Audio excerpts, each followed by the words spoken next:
Assalamualaikum warahmatullahi wabarakatuh. Perkenalkan, nama saya Muknaina dengan NIM 50700122011 dari jurusan Ilmu Komunikasi IKOM A. Nah, di sini saya akan membahas mengenai taktik dakwah. Apa sih taktik dakwah itu? Taktik dakwah dapat diartikan sebagai suatu cara atau strategi yang dilakukan oleh dai dengan menyampaikan pesan-pesan agama Islam kepada masyarakat.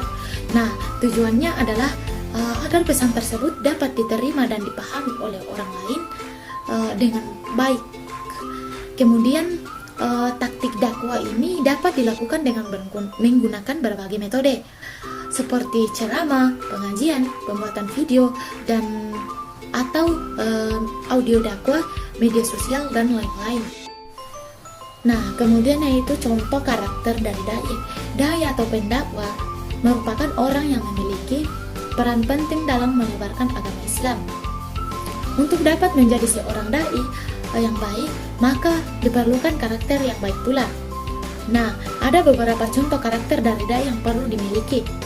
Di antaranya yaitu yang pertama yaitu akhlakul karimah.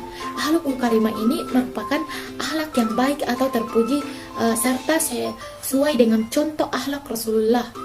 Seorang dai harus memiliki akhlak yang baik dalam bertutur kata dan perilaku sehari-harinya. Kemudian yang kedua yaitu ahli ilmu. Seorang dai harus memiliki pengetahuan atau ilmu agama yang cukup. Hal ini agar dapat memberikan penjelasan atau jawaban yang benar terhadap beragam pertanyaan yang diajukan oleh seorang masyarakat. Kemudian yang ketiga yaitu tabligh. Tabligh adalah menyampaikan pesan tentang agama Islam dengan tujuan agar orang lain bisa mengerti serta bisa mengamalkan dengan benar. Yang keempat yaitu tawadhu.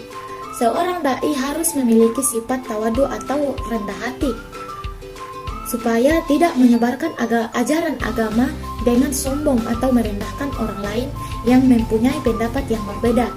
Kemudian yang kelima yaitu sabar. Seorang dai harus memiliki kesabaran yang tinggi agar dai dapat menjelaskan dengan sabar menghadapi tanggapan negatif atau komentar yang kurang baik dari kalangan masyarakat lainnya. Adapun beberapa ciri khas atau gaya seorang dai. Seorang dai harus memiliki ciri khas atau gaya yang dapat dikenali oleh banyak orang. Ada beberapa ciri khas, di antaranya yaitu yang pertama, berbicara dalam bahasa yang mudah dipahami.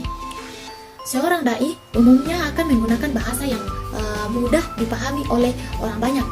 Dia tidak akan menggunakan bahasa yang sulit dan sulit dimengerti oleh orang lain. Kemudian yang kedua yaitu menciptakan lingkungan ramah.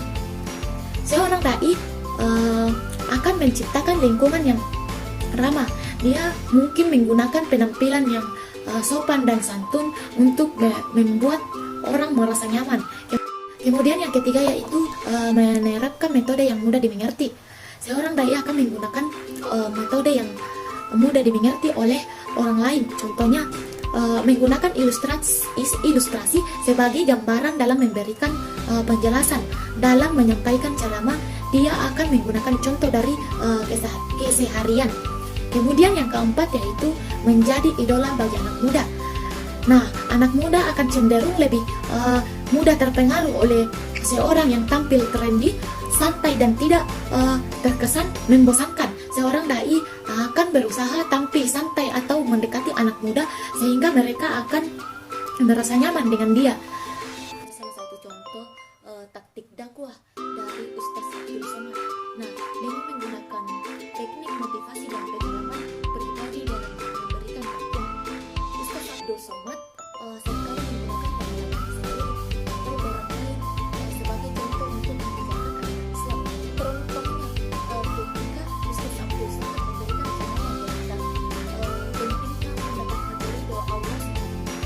Dan ceramah tersebut Ustaz Abdul Somad memberikan contoh dari pengalaman pribadinya, yaitu ketika dia merasa sakit dan depresi karena dia tidak mendapat pekerjaan yang ia inginkan. Meskipun ia telah berusaha dengan keras, namun dengan tekad dan kegigihan Ustaz Abdul Somad tetap berusaha